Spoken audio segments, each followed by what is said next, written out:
Sa Banuasang Oton, Iloilo, 17 anyos nga lalaki patay matapos malumos samtang nagapaligo sa baybay. Si Zen Kilantang nakatutok, exclusive.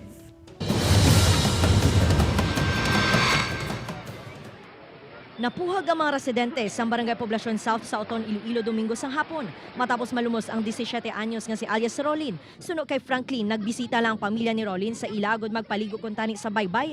Apang wala sila naglaom nga inyang madangtan sang solterito. Apat sila gani mga bisita ko.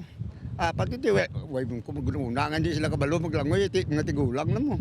Gintinguan sa mga barangay tanod, MDRRMO kag miyembro sang Philippine Coast Guard nga ma-rescue ang biktima. Di pero kung may arat ani nga mga coordination nga pareho abi ay kapo sa barangay opisyal nga ay maligo kami. Di na pinaka-safe daw muna blatan nga mga ano.